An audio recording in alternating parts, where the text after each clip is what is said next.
Hello, beautiful angels. I'm so excited to be here with you. Again, this is our Green Tara Circle, and I just find it so easy to do these calls for our circle instead of sending emails and it's taking me many hours in circle. You just click on one thing and suddenly we have an announcement that we have an event. So it's just another huge benefit of our circle. So thank you so much for being here on this planet in this ascending world. We have some amazing ascension news. Some of you already know that. We've had a huge breakthrough in our galaxy. We have had a huge breakthrough actually in our planetary field, and we had a huge breakthrough in the entire universe. And because we live in a universe, or we exist in a universe, then we know that we have multitude of universes. And so when something changes, something so positive in a universe, it actually has a ripple effect because we are in a big quantum field and everything in this cosmos changes. It's truly miraculous. And today is a big miracle day, of course. So I wanted to start with a new mantra that we haven't worked with before. And it's a mantra that we will learn, that we will practice, because it's really amazing to have these sacred sounds. And this just came to me a few days ago. I'm still with my daughter. Our baby was born on September 16th. So I'm still here for a few more days supporting the family. But things are very calm. So I thought, let's do a call, especially on a powerful day like this. And so this is a very, very powerful day for so many reasons. Not only is it a day when I believe it's only in a few locations in Southern Hemisphere where we can observe the solar eclipse today, but right now the solar eclipse has started. So during this call, the solar eclipse is going to be affecting all of us, even though we might not be able to see it, but we are experiencing it. And so the solar eclipse is happening in this very moment. It is visible from New Zealand, I believe, and some of the areas around. But again, it doesn't matter if we see it or not. We all are feeling it right now. So, whatever it is today that comes into your consciousness, it could be actually a radical transformation for all of us, I believe. And the reason for that is that it's not just a solar eclipse. It is actually a solar eclipse that is also very close to the equinox, which is happening tomorrow. And so, equinox, as you know, we have those 4 points of planetary energy throughout the year that are extremely important. And these 4 points are the two equinoxes and the two solstices. Now, everything is working differently now. The way that it was working in the false matrix is different from how it is working right now. I know so many seers and so many psychics and so many people around the world are realizing that the false matrix ended, but something is off with our reality. And what is off is that the false matrix no longer is working. It doesn't have a veil. The veil is gone as well. But all the remnants of the false matrix are here. The beings who operated it are still here. And so it's like a very chaotic time. And I think mainly for them, but also for us, if we don't know what actually is taking place. And so in the false matrix, the false matrix was a very intricate system that actually permeated, infected, and made toxic every single system in this world. I still have not found one system that was not poisoned by the false matrix, and that includes our physical body. So now, without the false matrix, this is the time in between. It never is easy to be in the world in between. It's much nicer to already be beyond the chaos. It's much nicer to already be in the golden age. But as you can tell, it's not here just yet. And yet, because the false matrix is not operational at the moment, and it will not ever be, it will never be in this world. It will never be in any world. Because cosmos has shifted, universe has shifted, our galaxy has shifted, the planetary axis has been realigned, the poles have shifted and will continue to realign. And we are speaking about the magnetic field of the Earth. The core of the earth has been transformed. And this is all about energetic transformation. But even scientists now realize that things are not the same, including the planetary core, which I believe scientists discovered that something changed within the core and it is measurable. So, we are actually experiencing, that's what it is a new world. And yet, what we see around us is the residue, a lot of it, from the old world. So, again, as mystics, we must not believe the hype of the old world that still might be around us. It's falling apart. It is the time of the great dissolution. It is dissolving. As you know, one of the biggest illusions of the false matrix was our false identity. To me, it's actually sad because, all the suffering that our ancestors and maybe us even experienced, all the civilizations upon civilizations that were manipulated to believe something that was not real. And so this is the time of the birthing of the real. This is the time where humanity will eventually return to the original blueprint in which, for example, we no longer procreate through sexuality. We no longer procreate without consciousness. We are intentional beings. We will be intentional beings. We will be so different from what we are now. Our light bodies will be our bodies. We are stepping into the new design that used to be the old ancient design. So in a way, we are restoring the ancient and yet moving forward in evolution. We will again have the way of bringing what we call children into this world in a completely different way. Nobody will need to be a child that depends on parents. Nobody will be a child that was created through unconsciousness without intention. We will be bringing beings into the light body and they will be manifesting here from the light of the earth because they need to come to a planetary body. And so the planetary body again will be giving rise to her offspring. So many changes are upon us. So the changes that I've been speaking about also are affecting also how today's eclipse works, how the equinoxes work, how everything really works within us and around us. The one and only system that I would say was the most similar to the original blueprint, but also not, is nature. So nature still had so much of the original code. The code that we speak about is cosmic DNA. DNA here, we call it a molecule DNA, but it's actually cosmic code. It codes everything.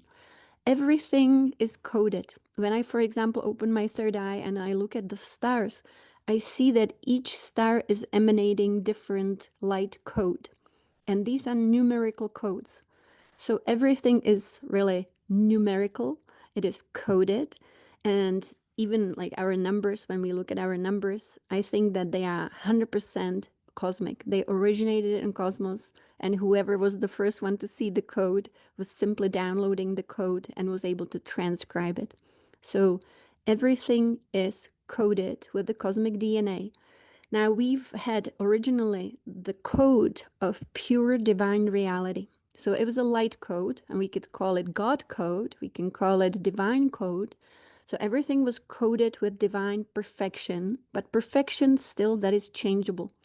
Because creation never desires to create perfection and just end there. That would be like, okay, it's not going to last very long, this creation, if we create perfection and then nothing will change. That is not the desire of creator.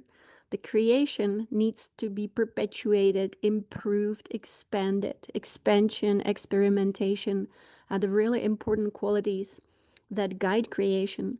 So it's not about landing at something and like, I'm done. And now what? That's not how creation wants to work. Creation wants to constantly expand into novelty. Creation, and here in English we have the word creativity, of course. We say creativity is a quality of a person. Well, we were all meant to be constantly creative, but not in the understanding that we have what it means in this world. Usually when we think of someone creative, we think of arts. But creativity is constant inspiration. This is the language of our divine self. The divine self is the highest aspect of each one of us. that exists in this moment and forever, eternally in this cosmic cycle. So the divine self doesn't think. There is nothing to think about for the divine self. Thinking is actually the result of the fallen world. Thought functions completely differently at the level of the divine self. And so, at the level of the divine self, beings are inspired. And so, it is the code, the original code, was constant change, actually, through expansion of divinity into more of divinity. And we could call it innovation, we could call it creation, we can call it creativity. So, that code became eventually the fallen code. It was manipulated by the fallen ones, and they took the divine code. So, long story. I'm trying to get to a certain point, but I think you get it. That originally we had the divine code, which doesn't have to be perfect, but yet it is. It is always considered perfect, and it is always considered as like a playground where you can improve upon, where you can expand, you can create something new, you can create novelty. So it is not defined as perfect or imperfect. It is in constant expansion. But the fallen beings, they took this code, and here, of course, for us, we can see it in our genetic manipulation, but that's just one of the things that changed. They took the original code and they simply tweaked the code, and we would call it the fallen code. And this code was also fallen not only for us, not only for our genetics, not only for our bodies, but it was fallen in every single aspect of also our nature. So, for example, we call, the reproduction and all of it, that's the fallen code. In our nature, for example, nature that surrounds us, we have animals, and we would say, oh, of course, it's absolutely normal that animals kill each other and animals eat each other, but that is the fallen code. So, the code, I recently learned from Divine Mother that she would refer to it as the predatory code. That means that not only humans became really predators, but also nature became predatory. She started to needing to feed on her own self. And so that is how I would define the predatory code, the fallen code. You see, it creates suffering for someone somewhere or everyone everywhere. And one of the things that this fallen code also wanted us to experience is unconscious conception of children, where people feel some kind of attraction, they feel sexual pleasure, and that breeds, new civilizations. That's a very ineffective way of bringing new civilizations forth. So Green Tara is dedicated also to actually speaking about the original code, and it's something we will do soon. And that includes how the beings from cosmos who have been incarnating here, we can call them the saints, we can call them children, should have been handled, even through sexual creation. And what change would happen on planet Earth if only we could return to the original code, where we are consciously bringing these saints, these high-level beings with incredible consciousness from the inner realms to planet Earth. And of course, I don't know how about you, but when I look around, I see where the problem is. And that is that civilizations upon civilizations have been unconsciously really breeding here, bringing children and perpetuating suffering.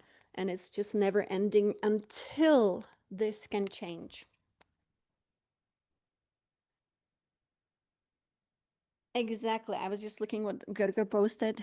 That's exactly what it is. The original code was that no one needs to eat anyone. That's a very primitive, fallen, predatory way of actually existing, of course, since we are in infinite field of energy, or in also a field of infinite energy in cosmos. And that's why the yogis, they could figure this out through meditation, that they can disconnect from this way of existing, and they can reconnect to prana, to chi, to source energy, and to be sustained by the original source code instead of the fallen one. So again, nature was pretty much still containing a lot of the divine code, but also a lot of the fallen code.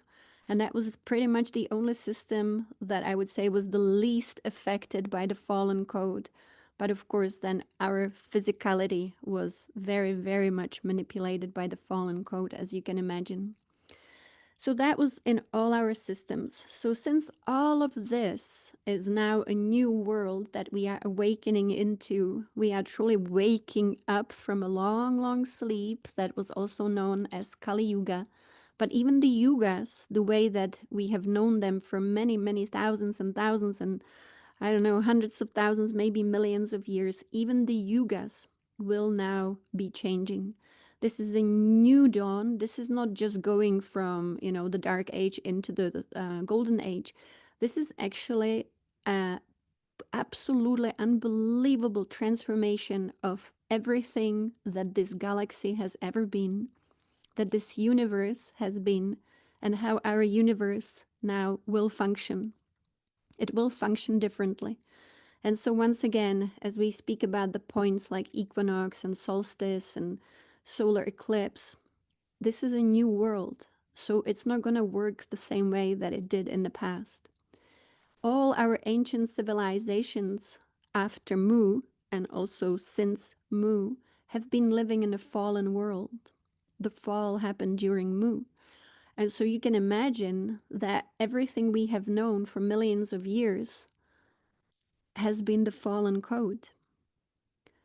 Today, when we speak about, our history, it's all the fallen code. So where do we go to learn about the new code, the ancient code, the original code, but also the futuristic code? We have to go either back to Mu before the fall and study how the beings existed there, which is what Green Tara again is dedicated to, bringing forth this knowledge, the ancient knowledge of Mu, and even before Mu, because before Mu, we also didn't have a civilization here. We didn't really have beings here, but we have the devas, we had the elements and the elementals, but we had some great, great beings who came to orchestrate evolution on this planet. That was before Mu. But we can also look at how the new Earth already functions, as the new Earth already is established as a dimension. So today is a big day. One thing that, again, you heard us here speak about a lot is the importance of walking barefoot on the earth. And I'm always amazed to meet so many people in this world who really never put their feet on the ground. And I'm sure you know some of those people in this world too. And then there are people on this planet, and again, you might meet them, who don't go outside, who just go from home, a air-conditioned home, to the car, from the car to the office, from the office back in the car, from the car in the shop, but no nature. So this is also something so important that our ascension, if we can explain it in a very simple term, is the return to nature. But not the fallen nature, not the nature in which it's difficult to survive, maybe even nature that might be dangerous. A lot of the natural disasters were actually artificially caused by the fallen beings. They liked human suffering a lot. And it's not, exactly how some people say that they needed us to suffer so that they can have energy. It's much bigger than that. There was a lot of selfishness that led to the establishment of a fallen world. It was all about not returning light to God and keeping light trapped in matter. And so light got trapped in matter, and we also got trapped in matter. Living in matter created a lot of problems for all of us because it seemed like that's a reality, instead of remembering that all is light and that light creates matter. So the trap was very intricate and it worked. I think it worked really well, actually, because so many civilizations since Mu ended up in that trap, and that also created reincarnation. So having to come back, that what a big pull towards matter, having to come back unable to ascend, actually. So when we talk about ascended masters, it was a few beings who managed to actually liberate themselves from the pool of matter. That's what it was. That's why, mystics discovered that if we have non-attachment and if we practice no desire, that we might be able to liberate ourselves from matter. But how often did it fail? A lot. So, again, this is a new world. We will be looking at how the new world functions, how the new earth functions. We will be learning from Mu, because Mu was still the highest functioning on this planet, much higher than Atlantis, because Atlantis already was infected, and you see how Atlantis ended. It ended the same way that Mu ended, which is with the big flood. We were always trying to use the elements to purify these negative energies from us, because it is like washing yourself after you got dirty if you were playing in mud. So this world was playing in mud, playing with mud, and it became very muddy. And so the beings who are the guardians of evolution here, they always thought, that was a great plan. Let's purify everything with the elements. Let's purify it with the element of water. Let's purify it with the element of fire. Let's see if we can get this world clean again. But again, it never worked. Again, at the end of Atlantis, that was a big failure, actually, not being able to purify the world and to be so contaminated. So, of course, we have different timelines. This is a great timeline we are on right now, but we are still every day making decisions, as you know. And so, one of the very important decisions to make is for all of us who can, and all of us who have the consciousness, which is you, of course, to be working with nature in a conscious way. And that includes, for example, today and tomorrow, we are in this unbelievable opportunity, and the opportunity is bigger than ever before, of course, again, because of the changes that took place. And that is stepping upon the earth. Even if you don't have backyard, front yard, find some park, find a little piece of grass you can step on. Um, sometimes it's difficult. Sometimes when I travel and I travel through a place where you cannot find nature anymore, it's incredible. It's hard to find. So you have to go to some parking lot and find a little piece of grass, even though it's not natural anymore. But still, we always can find a little place where we can stand upon her body without the interference of shoes, without the interference of concrete and asphalt and all those things. So ascension is really a natural process. Originally, as you can imagine, everything in creation was designed to constantly ascend into higher version of itself. A fallen world was never a design in the original blueprint. The original code was that, of course, creation is cosmos. So the manifestation of creation is multidimensional cosmic creation, multidimensional cosmic reality.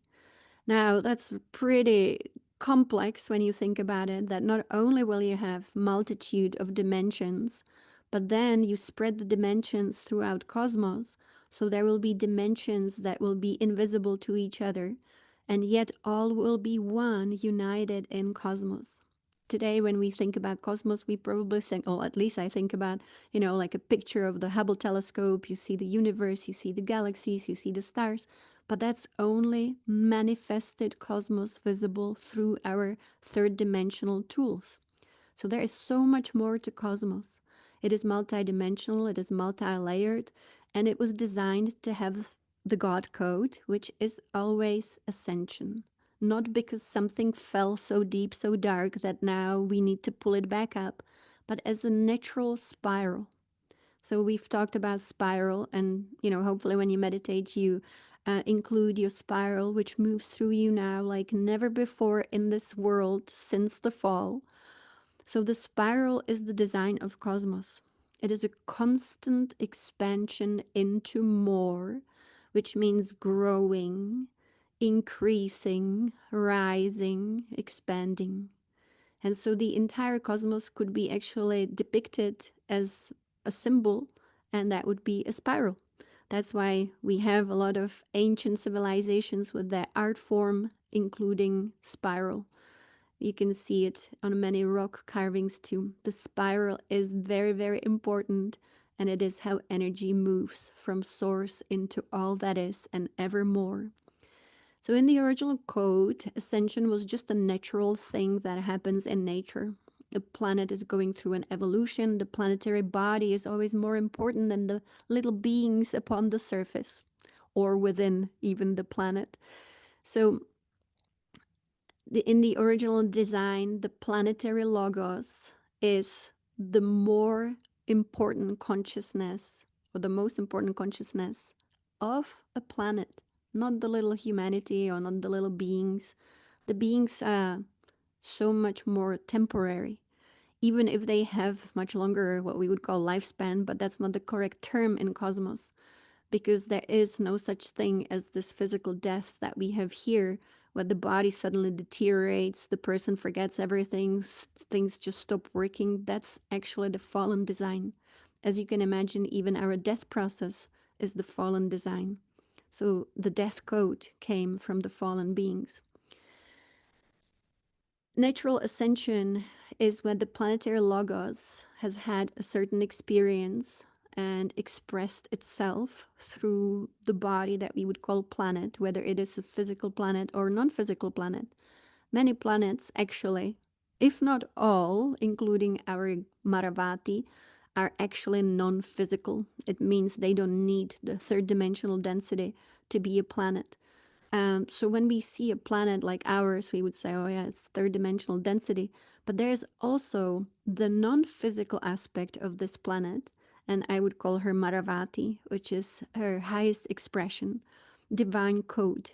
The same, of course, applies to other planets in our solar system. So what we see from this planet at this moment with the technologies we have, we only see the density, the third dimensional expression of a planet. But each planet has a planetary logos, and it is the planetary logos that ascends. And we ascend with the planetary logos if we are beings that are deeply connected to this planetary logos. We could also be beings from other planetary logos. We could be beings from other galaxies, especially at this moment since the fall. We've had so many beings coming here to assist. Really, this is a rescue mission. It has been a rescue mission since the fall that took place in Mu. So many beings throughout, no, not only this universe, but many beings volunteered, as you know, to be here. And many of them, of course, got trapped. Many of them got trapped by matter. They got trapped by desire. They got trapped by sexuality, all those good things. So those were the traps. So that's how we lost a lot of beings in terms of their capabilities. Because once they got trapped, bam, false matrix happened, reincarnation happened, and they were on the wheel of karma, which was unnatural. So there's so much going on right now, right? So once again, our ascension is actually a natural process of the original divine code that happens in nature to all planetary logos. Our planet suffered immensely by being trapped, as she was, but no longer will be. And that's why we will be ascending with her.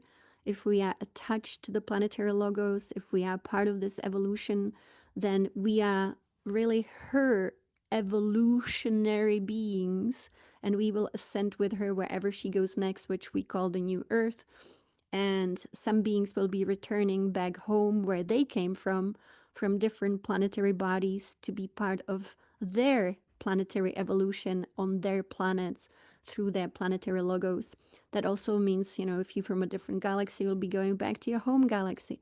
So this mission is actually already very, very successfully completed, but we are in the final moments. So these are the final moments. They matter so much. Our focus is what's really required. I recommend still staying away, especially from the news, especially in the US. I think we are now truly being manipulated more than ever, because right now we have the opportunity to become free. We have been liberated. We were liberated through the process that started on 11/11 last year, all of humanity. Then it was kind of concluded on December 21st. But then again, as it always is in nature, it's a process. So the process was taking some more time. It was going through other steps, and it really fully was completed around March equinox last year, 2024. So we have been liberated, but as it always is, when the cage is gone, when the prison is gone, sometimes the prisoners still behave as if they were in the same prison where they grew up, where they lived, where they had many reincarnations. So this is the world we live in now. The only thing is that because the controllers of the Matrix, they know what happened. They know exactly what happened. So they're trying to trick humanity right now. And, many of you live in the US. So I think everything that these days is in the news, whether you go on YouTube and look at something or you actually watch TV, whatever it is, it's all manipulation of our energy. So many spiritual teachers just recently started to perpetuate this illusion. So they got infected by it too. So they talk about the politics, they talk about this and that. This is not the time to be manipulated by this, because, they want us to go back. We cannot go back.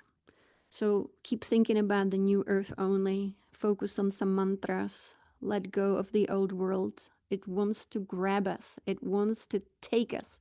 It wants to pull us back. That's exactly what it's trying to do.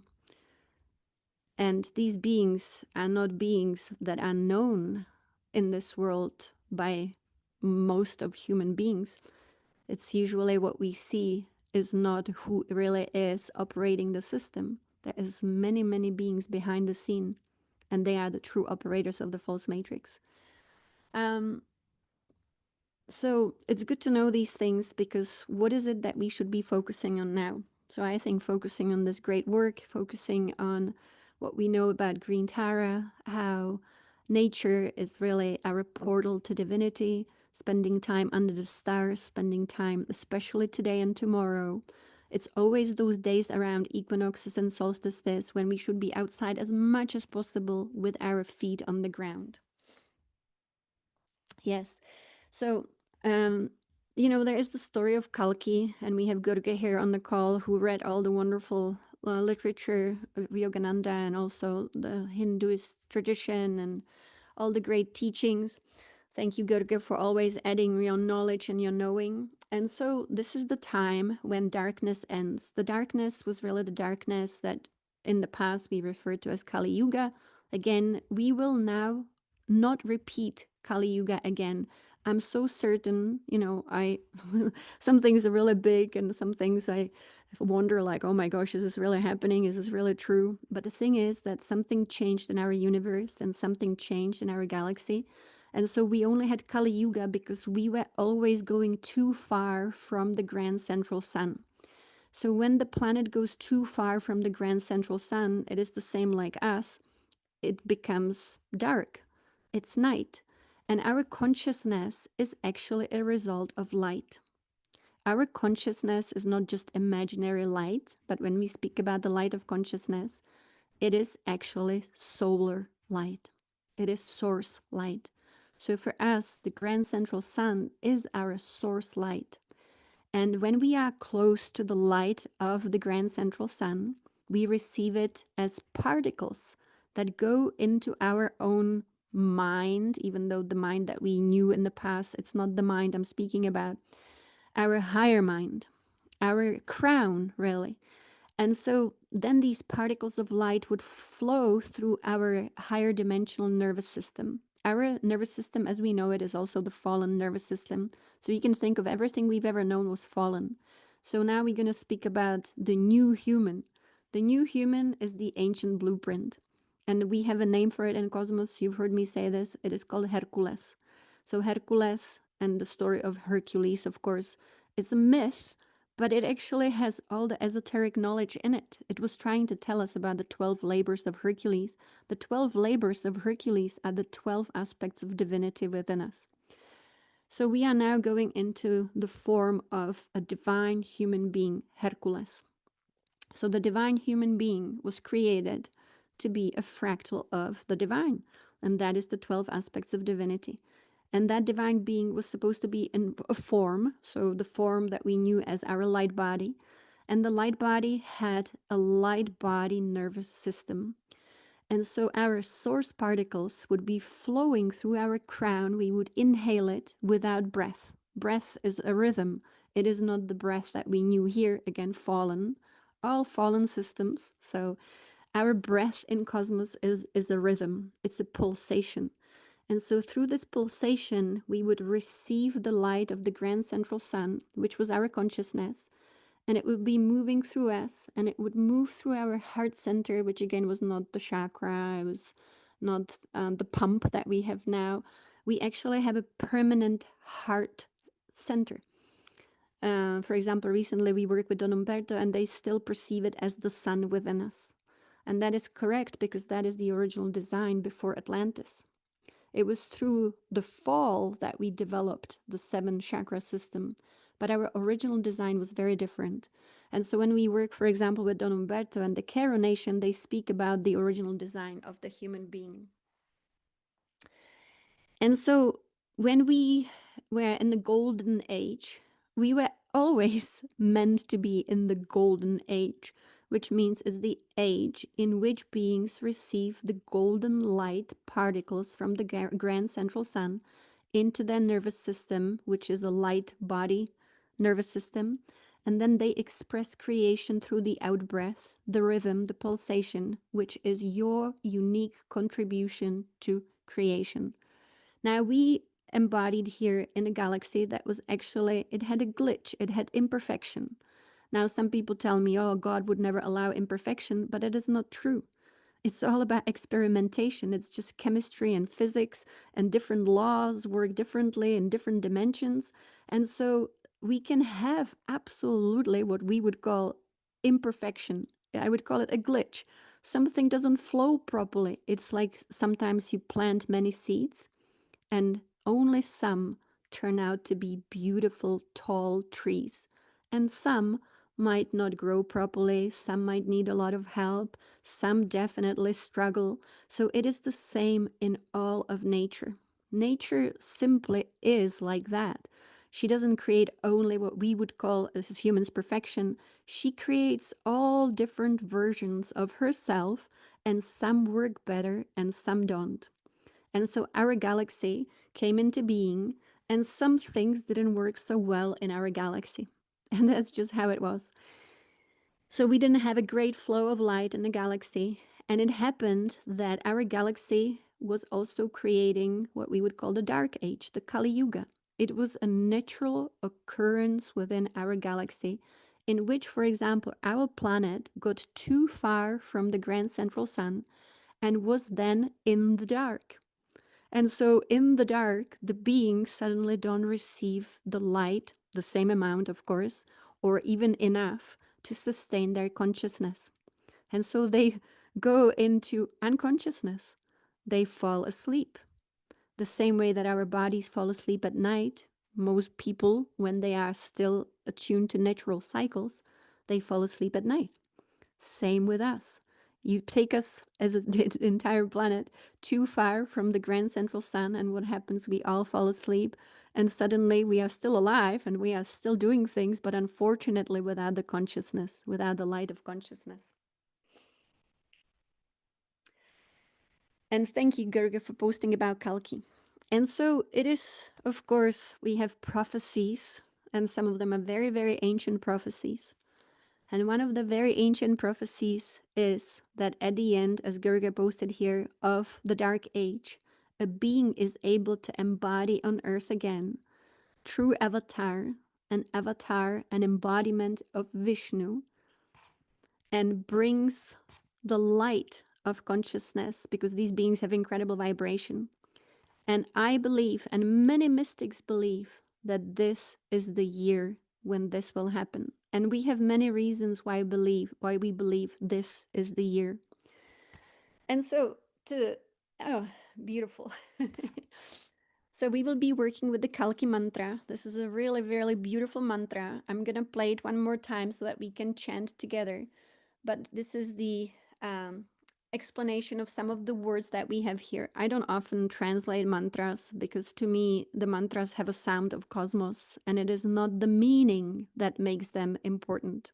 It is not the meaning that makes them special. It is not the meaning that makes them effective. You can indeed be chanting a mantra you don't understand at all, and you might have a much better experience and much better transformation by simply uttering these sacred sounds. And so we have the explanation. We, of course, know the word Om, so it's a wonderful way to be chanting Om. And then we have the explanation as we have here. Om Shri Kalki Sarveshwaraya Namaha. Om Shri Kalki Ishwaraya Namaha. Om Shri Kalki Avataraya Namaha. And so here we have the explanation that is the Lord of all, the supreme ruler of the universe, the indwelling God, Lord, supreme being who governs existence, and of course, Avatar, the divine descent and incarnation of God on earth.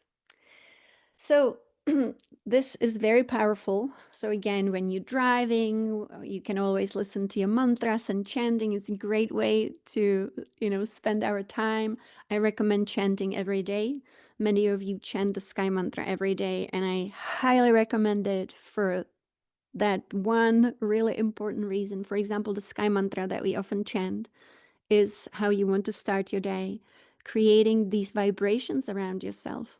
These are vibrations. And so by chanting certain words, we create circles of energy around us that can really change our life, that can change actually the planetary life here. So we will chant this mantra one more time, and then I will speak about a portal that just recently opened. And that is why today is going to be a life-changing day for humanity, because a portal opened between the Earth, the galaxy, and the universe. So here is this beautiful mantra. This is a singer I discovered recently. She's in Holland, I think originally from Brazil or Argentina. A beautiful voice. Oops, I have to go back to this. And the whole album is really beautiful.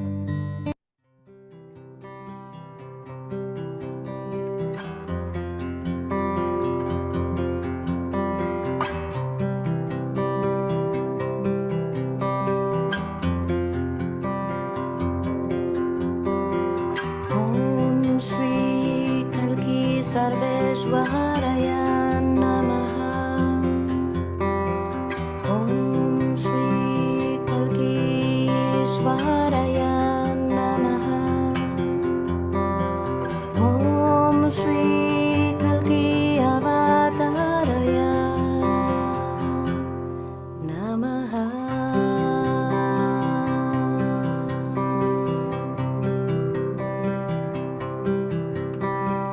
Om Shri Kalki Sarveshwaraya Namaha. Om Shri Kalki Ishwaraya Namaha. Om Shri Kalki Avataraya Namaha.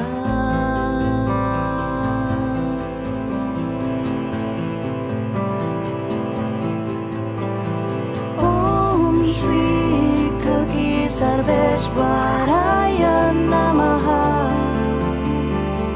Om Shri Kalki Ishwaraya Namaha. Om Shri Kalki Avataraya Namaha.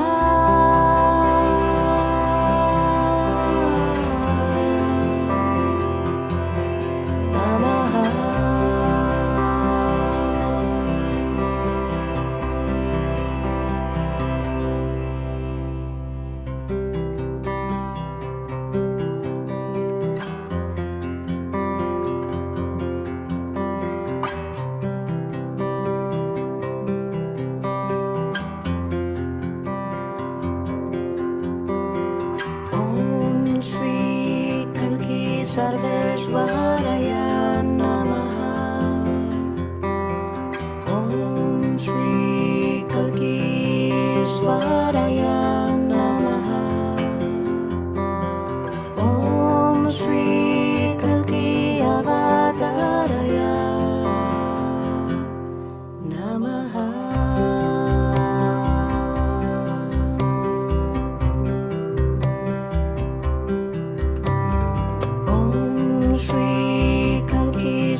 Shri Kalki Sarveshwaraya Namaha.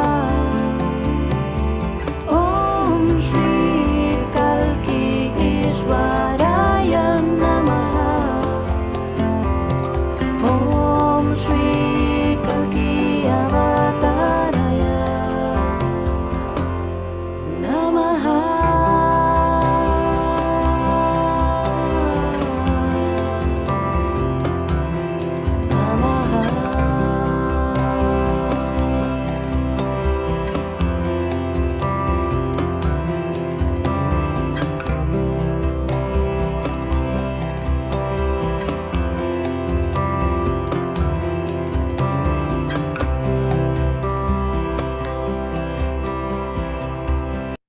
And so that's going to be our new mantra. We can learn together and chant together. And I will tell you why personally I believe that Kalki will be embodying or has embodied in this realm in 2025. This is not something that I was told in higher realms, so I say I only believe it. But I've heard many mystics say the same thing, and I don't know if they just believe it, wish for it, or if they were told in higher realms. So I will always want to make a distinction between the things that I'm told and the things that I believe. So this is my belief. So I will tell you why I believe it. In this lifetime, every single one of us came here knowing for sure that this lifetime will be the last on earth the way we have been experiencing reality for millions of years. Maybe we incarnated thousands of times, maybe millions of times on this planet to be part of this evolution, or maybe we only came here a few times. It doesn't really matter how many times we came here or not, but this time we came here knowing that this is liberation. This is moksha for all of us who came here. We know the being that I jokingly call Uncle Jesus as Jesus, but again, it's part of the fallen design, and the story too has been hijacked by the false matrix. But it doesn't matter. There is one thing that is very true about Christ, and that is actually much more important than the story itself. It's much more important than the name or the man. It is Christ consciousness. When we came here for this last lifetime, I know for sure that we were told some incredible secrets and mysteries of creation, whether we remember or not. And we were given a map, and we were told how this lifetime will unfold. And we were told that there is a path that is very reliable for us to walk if we choose to, and that it would be the path of Christ consciousness. And again, Christ is a hijacked title that so many associate with Jesus. And so we want to expand it to something very cosmic, actually. Krishna consciousness, just to give it a different name. And as a matter of fact, actually, in cosmos, it is known as Krishna consciousness. And so when we came here, we were given a map because we don't want to be lost. This is a world where many got lost. So I know that we were given a map, and the map was very straightforward, as the Hopi call it, a narrow and straight path. And that narrow and straight path is our lifeline to our divine self, and it is Krishna consciousness. So Krishna consciousness is something that is not only in one man, but it is actually our own destiny. It is also our original essence, and it is the essence of all love. In this world, we had fear. Fear is only something that the false matrix introduced. Again, a fallen design, fallen code. Cosmic beings do not have fear. As a matter of fact, the word fear doesn't even exist in cosmos, because even the word fearlessness does not exist in cosmos. There is no need to be actually fearless. When one is all love, one is naturally also fearless. And in cosmic terms, it would be called divine confidence. That means I know who I am. I know who is the ruler of this cosmos, and I know who we are. So that's called divine confidence. But here in this world, of course, we had fear, and so we needed fearlessness. We needed fearlessness as an aspect of Christ consciousness, to be the brave one. And yet in cosmos, we all are brave ones. So some beings, of course, were able to maintain the path of Christ consciousness, which is the path of all love. And some beings also, it was not so easy to stay always on the path. And I think that maybe for all of us might be that we did get scared by the world and that we did feel fear in this world. And Christ consciousness is actually a complete absence of fear. It doesn't exist within Christ consciousness. Within Krishna consciousness, fear simply doesn't have any real estate. It is not something that needs to be overcome. It doesn't exist. It doesn't appear. It's a molecule that simply doesn't reach Christ consciousness. So we've had beings here on this in this realm, on this planet, who were able to maintain Krishna consciousness within themselves, even when it was not easy in a world like this that was so poisoned. And so we all received the same map, and we were told, just walk along the path of Christ consciousness, which is the path of all love, and it is also in this world a fearless path. Stick to that narrow, straight path, and that will be our ascension. So what is going to happen in this world is that the beings who are ready, they will start to vibrate so fast. It's actually a very fast vibration. And the entire body that we would call a body of matter will start vibrating at the cellular level so fast, it will evaporate into what Tibetans call the rainbow body. So the teachings of the Tibetan rainbow body are actually what we will be experiencing, and that will be our ascension. We will vibrate out into the rainbow body, which is our ascension vehicle. So I got visited by this being that we call Jesus several times since I was a child, and also quite recently. And so he showed me how this will work and how the vibration will be the key, the fast vibration. Now, this being, as I mentioned, the consciousness can fully be consciousness of what we would call a person, but of course an avatar is not a person, even though they take on a human body. But we've had a few of those in this world. Now, when these beings are here on this planet and they embody, they can only embody on a planet when conditions are created by many other saints and by many other mystics. The conditions, you cannot just throw a saint into a hellish condition without the conditions being prepared. And so we always have a group, or very small or very large group of beings who first embody in a realm, and they start preparing the conditions for the embodiment of the Great One. So I was told, this is what I was told, in 2023, sorry, when was the last World Congress on Illumination? 2024. So I was told that in 2024, we as a collective, and I mean not just Green Tara, of course, but all the mystics who are here following the path of all love, maintaining, this Christ consciousness within them, that they embodied here in this lifetime to prepare conditions for the embodiment of another Krishna being. So I was told for sure that we are the team, could be thousands of us, I don't know how many, that came here first to prepare the conditions for the embodiment of the Krishna being. Now, Kalki, of course, and Gurga, this is just something that I'm assuming will be the embodiment of Krishna consciousness. Okay, thank you. So an avatar would fully be Christ consciousness, Krishna consciousness, without any, room for anything else. So, okay, I was told that. But I had an out-of-body experience that I mentioned before. I was able to actually be part of, with all of you, whether you know it or not, a huge celebration that took place. And this celebration took place on the 14th of February. And this was also in 2024, when the Christ being, this newborn Christ being, in a way, it's like a newborn in cosmos, was celebrated on the 14th of February 2024. And so I got to witness this, because when you're in an out of body state, you have very good visibility.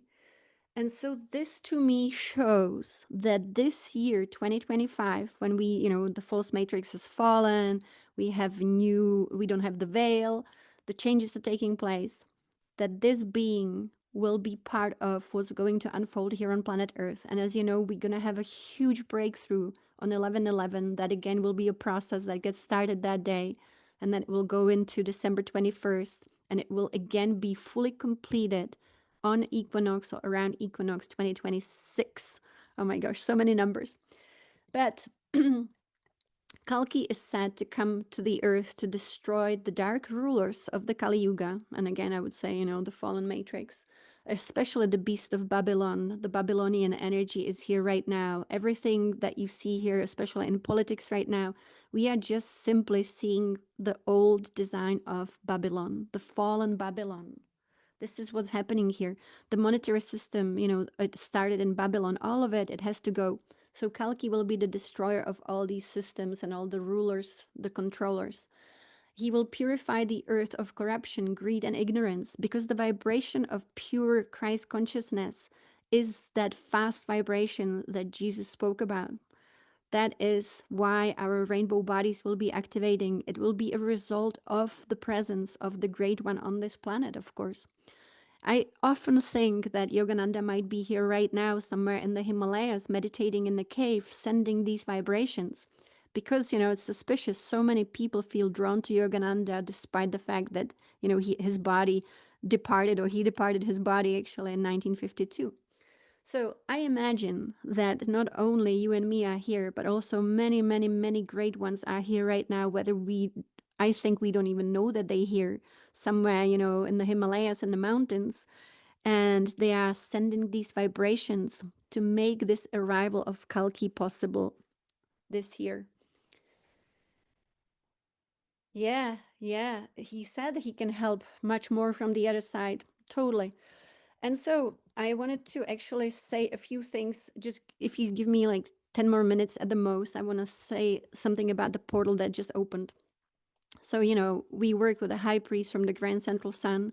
His consciousness is here in the body that we know as Don Humberto. So again, don't judge anyone by, the body. The body will go. We will never ever look back and say that was me. And so Don Humberto, here we see him in his body, is the high priest from the Grand Central Sun. We got to sit in front of him. We got to receive transmissions from the Grand Central Sun, some of you who came to Mount Shasta. To me, it's like, okay, this is like the biggest experience of a lifetime that a human being can have. To sit in front of a high priest from the Grand Central Sun, preparing for the arrival of Kalki. And so we received several initiations. We did despachos, offerings to Cosmic Mother Nature. And so I mentioned that Pachamama doesn't mean Mother Earth, but actually it's Cosmic Mother Nature. It's the mother of form. It's the Deva. And so we were doing offerings, and we were receiving different transmissions of this living energy directly from the Grand Central Sun. So Don Humberto would be transmitting directly into our original chakras, not the fallen system, but he was using the original blueprint from Mu. And so it's called Karpai. So some of you who came with us actually received 2 at least, some of you 4, some of you 6, depending on how long you stayed for which group. So some of you received 6 Karpais. So for those of you who received 6 Karpais, I was shown recently in higher realms that what actually happened is that we were building a pyramid, that each despacho, each karpai was like a layer of a pyramid. And the pyramid had to go high. It had to go so high energetically that it would pierce this energetic system that we call this planet, pierce even through the galaxy, and pierce the galaxy like a veil, like a membrane that was separating the galaxy from the certain universal light. And this work created a portal, an opening between the Earth, the galaxy, and the universe. Now, this is permanent portal. Again, this is so huge. The last Karpai that we received, Don Humberto didn't plan on telling us at all, because to him it was like the way the Divine Mother works. Divine Mother doesn't know what's going to happen tomorrow. She's always present. She's always present. She's present for what is in this moment. And it doesn't matter what happened yesterday. It doesn't matter what's going to happen tomorrow, because she needs to show up in her presence. So the same way Don Umberto works, you show up in the morning before you start doing the work, and suddenly you know which karpai is needed. And so on the last day, the karpai he was told to transmit was the karpai known as nustas. And nustas are the sacred, divine feminine energies of nature. So I wanted to put nature because we are working, nustas to me are the neterus of Egypt. So in Egypt, they call them neteru. And so the Kero people, the nation that still speaks the language of Mu, they call them nustas.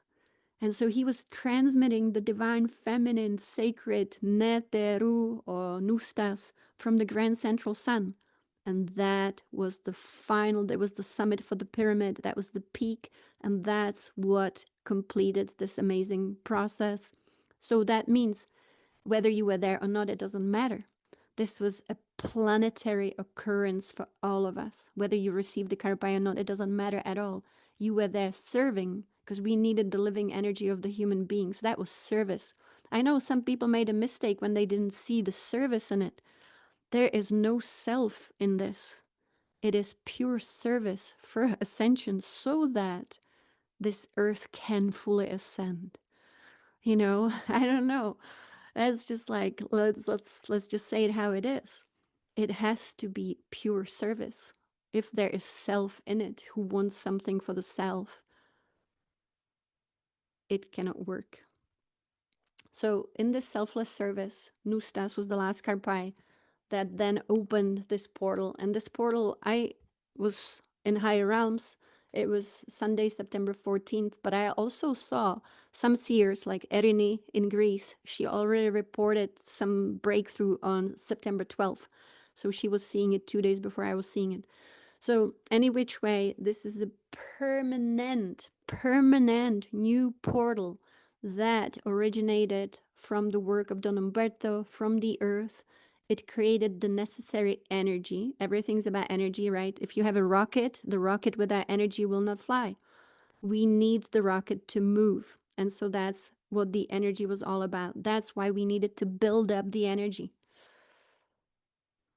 It was, Don Umberto doesn't do like, oh, let's do an event because he wants to do an event for people so that people pay him money. That's not at all how this works.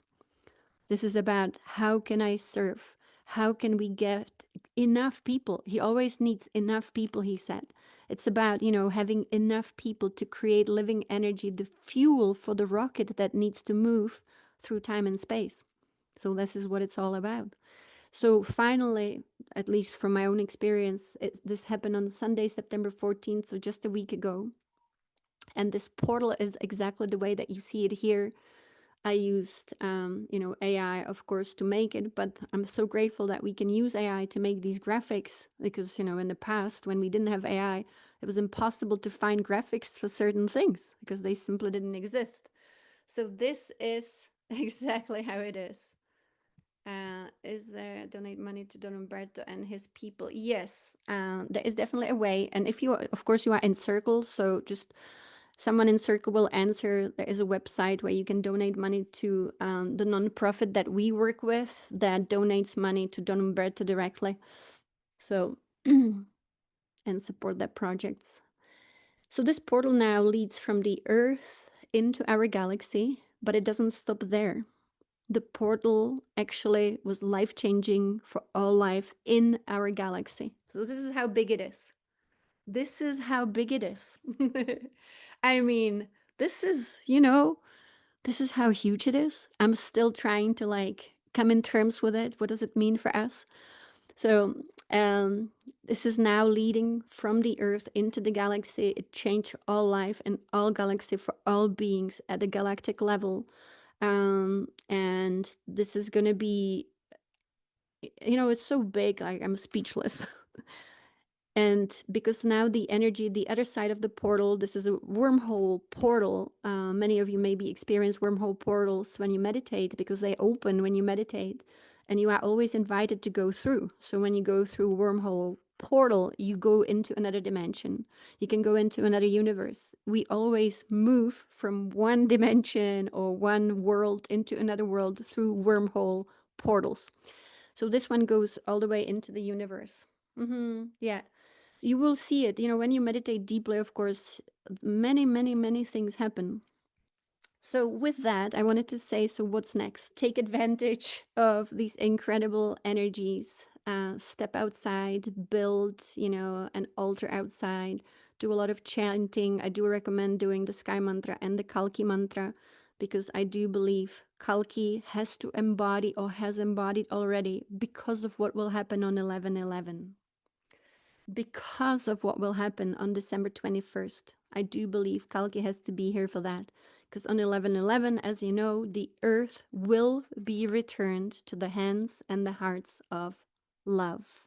We will continue the work not only with our circle, but we will open it up, of course, also to the Green Tara. Again, it's just so much easier to host these events in the circle. It takes 2 minutes, maybe even just one, as opposed to hours to prepare these calls. The technology, the behind the scene, which people don't understand maybe sometimes, that it takes a lot to work through all the different systems. So Circle makes it so easy. We now have different access to our galaxy. We now have different access to our solar system.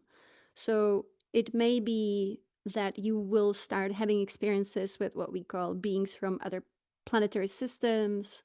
You might start having experiences with beings from even, this universe, even planetary systems we are not familiar with.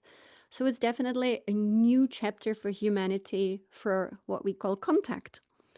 So again, wonderful work that has been done in this world is Dr. Greer. He's a medical doctor who's done a lot of work with these beings from other star systems, other universes, and he uses meditation to connect with these beings. So I recommend, if you have Gaia, or I think his documentary might be on Gaia, I'm not sure, but there is a lot of work that Dr. Greer has done, and he has a wonderful protocol on how to make contact with these beings.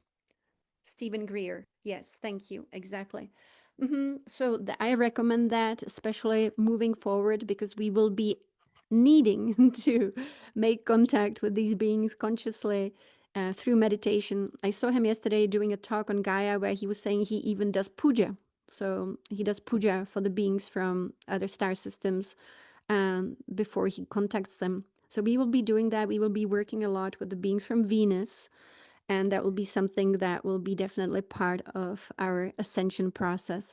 So connecting with the Venetians for a very important reason, because we are to merge our planetary design with the original blueprint, which is still held by the Venetians and the beings on Venus. And many of you might be even beings from Venus, of course. So that is our future. So thank you so much. And as always, many blessings. I will post the replay in Circle. So thank you.